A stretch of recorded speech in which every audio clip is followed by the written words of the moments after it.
Эки дос жана аюу. Илгери эки дос болуптур. Алардын бири абдан ак көңүл, боорукер жигит экен. Күндөн бир күнүндө ал ак көңүл жигит булактын жанында уктап калат. Бир маалда ойгонсо, жанында ат минип бирөө ырдап жатыптыр. Баспадым жардын четин, кулайбы деп. Ичпедим арыктан суу, ылайбы деп. Коркомун жаман менен дос болууда.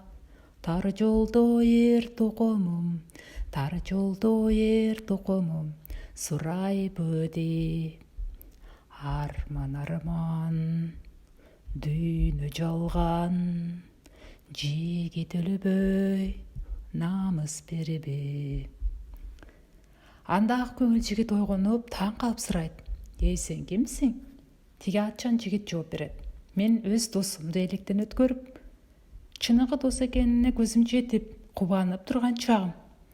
Бирок билип ал, дос ар дайым эле жакшы боло бербейт. Айрым достор ата-энесине көз каранды болот. Эгер ата-энеси туура тарбия берсе, жакшы адам болот. Эгер туура эмес тарбияласа, анда ал киши кандай дос болсо да жүрөгү таза болбойт" дейт да атына минип кетип калат. Муну уккан ак көңүл жигит ойлонуп: "Эми жатпай досум менен токойго козу карын тергени" деп чуркап досуна жетет. Ошентип эки жакын дос токойго барып калышат. Токойдо жүрүп бара жатса, капысынан чоң аю пайда болот. Алар катуу коркуп кетишет. Достордун бир заматта бактын башына чыгып кетет да экинчисине жардам бербей коет. "Колуң мени өйдө тарт. Мага жардам бер. Менин боюм жетпейт дейм."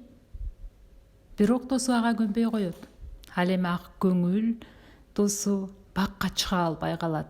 Ал жалгыз калып, эмне кылаарын билбей жерге жатып, өлүк адам болуп көрүнгөнгө аракет кылат. Себеби ал мурда мындай окуя уккан эле: аюу өлгөн адамды жебейт деген. Ошентип жатып алып дем албай көзүн жумуп калат. Аюу анын жанына келип, жыттап, анан унчукпай кетип калат.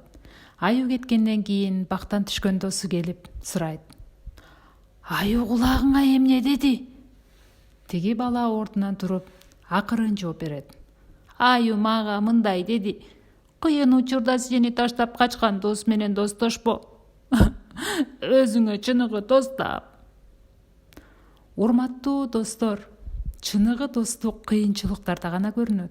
Кыйын учурларда колдоо көрсөткөн адам чыныгы дос деп эсептелинет.